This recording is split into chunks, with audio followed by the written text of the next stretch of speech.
All right, so as far as I know, there are no videos or resources out there on how to do a brake job on a Rolls Royce Phantom. Rolls Royce just doesn't want you working on these cars. They want you to pay $250 an hour for them to do it. So we've already taken the wheels off, and if you've never taken the wheels off your Phantom before, they're a little bit different than your regular stud coming through the disc with a nut on it. The entire bolt comes off and holds the wheel on that way. So you don't want to lose these, and you don't want to cross thread them.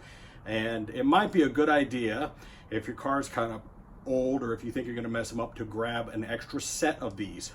And we're going to continue that theme as we move along.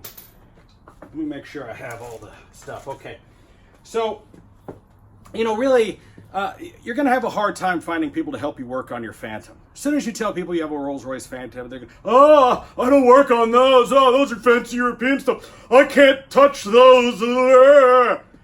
I can't tell you how many of these wimpy mechanics I've talked to who run for the hills as soon as you tell them it's a Rolls Royce Phantom. I go, "Look, it's the same thing as a BMW 760 Li. Well, they're afraid of that too.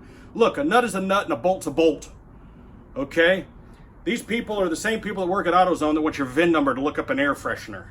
Okay? They don't know what they're doing. Now, I don't know what I'm doing either, but I know a nut's a nut and a bolt's a bolt. And brakes are brakes, and they haven't really changed a lot in all these years. Okay? Now, we're not doing fancy computer diagnostics here. We're just returning wrenches.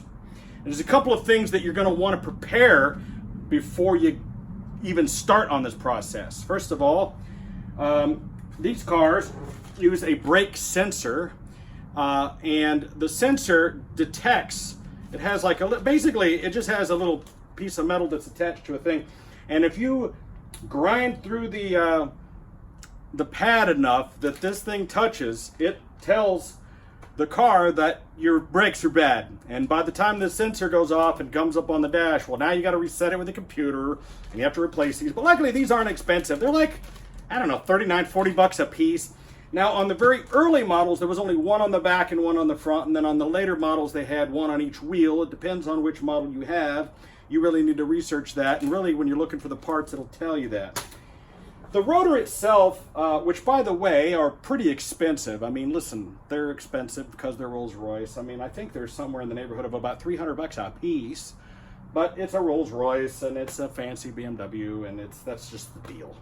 There's also this little Allen head retaining screw, and what you're going to want to do is you're going to want to order some of those for replacement, which I've done. I've ordered 4 of those. Because quite often, like the ones that are on here, they get rusty and they get cruddy. You want to put a little thread loosener, bolt loosener on there and let them soak for a little while before you attempt. But they really came off really easy. I went out and got myself, I think it's an H6 metric, and a breaker bar, because I thought it was going to be really tough, and they were just like butter. It wasn't hard at all. Basically, that's going to get backed off. But first, before you do that, you're going to want to remove the caliper.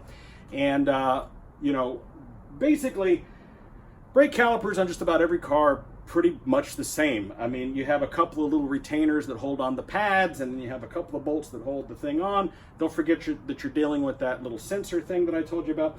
The most important thing is you want to make sure you have all your tools before you get going, and that's one of the reasons I'm putting up this video. So please check the description in the video for any links in there for things like the screws, things like the different sensors, and it really is going to depend on which year model of Phantom that you have. So what we were talking about yesterday is on the early model Phantoms, there's only 2 brake sensors. There's one on the right rear and one on the front left. Got EJ over here working on it. Now on some of the later model Phantoms, they put them on all 4 wheels. But we're going to show you where they are on the early Phantoms. Okay, right inside this box, this is the right rear, is where the connectors go for the brake sensor. If your brake sensor goes off on your dash, it's too late and you got to replace these. They're not that expensive, but they connect inside this box. So you're going to have to remove the inner wheel well. You can see how well this thing is built, man. I mean, look at these like metal, it's all just metal construction. Look at this. This is what you're paying for. This is why this car's so expensive. Like, this is all like metal. Like, it's like major heavy duty. You ever seen a car built like this? No, I haven't. I mean, dude, look at the size of these bushings. That's impressive. That's the size of my fist. I mean, look at the size of that. And the heat shielding and the way everything is completely sealed. Look at the size. The size of that rear shock is literally the size of my leg. I mean, that's a metal box. Anyway, I'm distracted, but this is what we were trying to see. So how does this plug into the back of the... It comes around back here on a series of little clamps, wraps around, goes onto your bleeder valve. Oh, okay. And then comes right back into here. Oh, I see. Where you have it attached to your pad.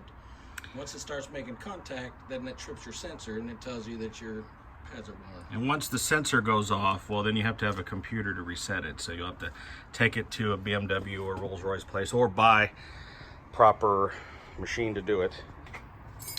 This is a shiny new rotor. I don't know why it's so expensive.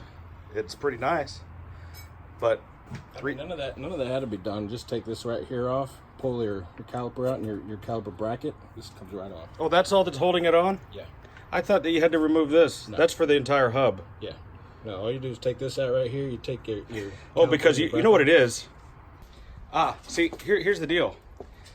This thing was like rusted to this. I thought this was one piece, and I thought that you had to remove this. This was holding this on. No. That one little retainer bolt holds it on so that you can put it all back together. Once you put your wheel on there and all your studs go on there, that's what holds all the assembly together. So it goes through this and then into the hub. Correct. All right, so this is the front left, and you have to pull this wheel well off, which is just held in by is it push screws or regular screws? We have torque set and we have 8mm. Oh, okay. So you can see the construction in here again. Like, I mean, even all up into this fender, it's the whole car is one piece. It's pretty crazy how, like, look at the frame of this thing. It's like a truck frame. Like, that's how thick the floor is. That's like for scale. Like, look at my hand. Look at this beam. Wow. And then the sub assembly that bolts to that. Oh shit. And then I don't know. It's just pretty impressive. Okay, so talking about these brake sensors. There's your little box right there, where the brake sensor plugs into, and then seals up nice, and then goes to the back of your pad. Back here, right there, and monitors things. Again, these air shocks and just the way this thing is just built, and you can see that the paint. You know, when they paint these cars, they paint everything. They paint the whole car. So this car is originally silver, even though it's wrapped white. But when you pull back some of the layers and you get a chance to really look at one of these things, really impressive. I mean, I really have never seen a better constructed vehicle of any kind. I mean, not even like a forklift. Look at the way this thing's built. Jesus. Okay, we got this rotor and calipers back on. You got this little retaining clip here that holds the pads from jingling around. This screw just simply holds the rotor on so it doesn't fall off when you take your wheels off. On the front right side, you do not need to take off the surrounding wheel well. It went out pretty smoothly, actually. You know, so just like any other brake job, you want to hang the caliper up. We used a bungee cord to hang it up there to keep it from falling, and then used you have to get one of these little brake kits like this crazy little tool here to compress the piston back in.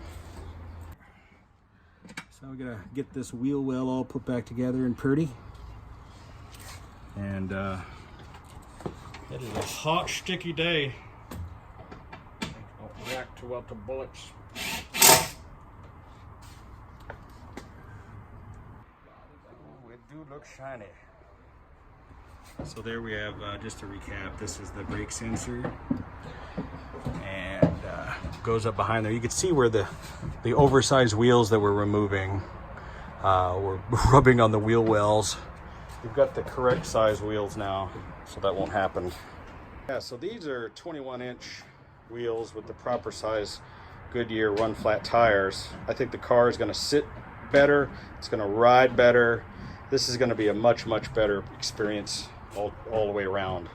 So these are the same outer diameter as the 24s. You just got a lot more of this in the way there. You got, well, apparently 3 inches. Can't wait to get them on there. It's going to be awesome.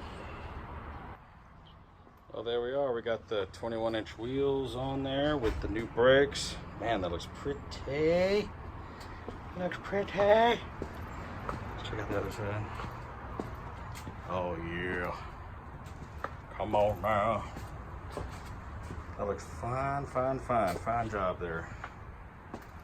Pretty happy with that. Really liking these new wheels. And these old rotors, you know, they probably could have been like turned and refinished, you know, but I just decided it would just be a better thing to go ahead and put the new rotors pads on, and those will last me probably the rest of the life of this car. They lasted 75,000 miles, and it's got the new sensors. And I'll use my little computer job thing that I have to reset the brakes. Hopefully that works. But anyway, very happy with that. All right, so you did the brakes on here. What do you think makes it different than doing the brakes on some other kind of car? There's not really a whole lot of difference, really, other than the fact that it shuts itself. It locks up the brakes while it's in park. I haven't ever experienced that in any other And the little retainer that's on the disc. Oh, yeah, that's on.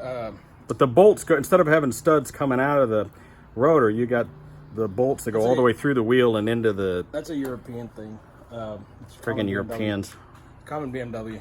I have an ex-girlfriend that I bought a BMW for. She paid for it, but I bought it. And same wheel brake design. She paid for it, but you bought it? Yeah. How's that work?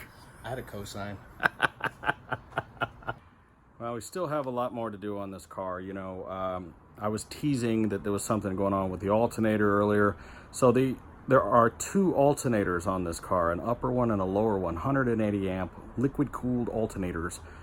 And the lower one seized. It just froze up on me. It is locked solid, ate the belt, you know, caused the car to overheat because there was no water pump running as well. And it didn't hurt it, but because it shut the car down, went into limp mode and whatnot. But anyway, that's our next big project. We got to remove that alternator. So the lower alternator is like $900. The upper one is like $1,700. I don't know what the difference is between the two. But the lower one is not made new anymore. You can only get it remanufactured. So I'm ordering one of those right now. I have a specialist coming over here to help me with the thing because it's got like all kinds of cables and hookups and water lines, and it's like a lot. It's different than just a regular GM alternator with like one wire coming out of it and a bolt holding it on. So apparently this thing needs a lot of electricity to operate. 280 amp alternators apparently. That's a lot. That's like the kind of thing you put on like a bus. So we got to deal with that. We also got to do an oil change. There's also an oil cooler that's leaking oil. But I'm optimistic. You know, once all these things are done, the car is going to be cherry, man. And this has been my argument. You know, my argument the way that I like to make on these kind of cars is like, you know, I got the thing super cheap, right?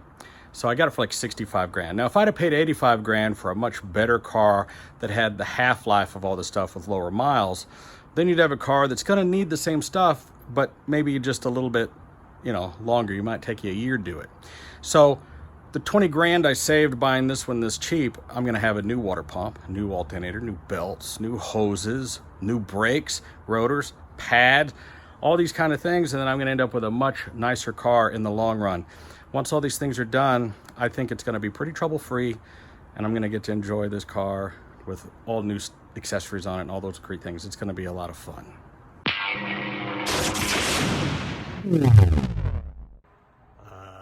Yeah. I think I found the problem. The alternator is frozen.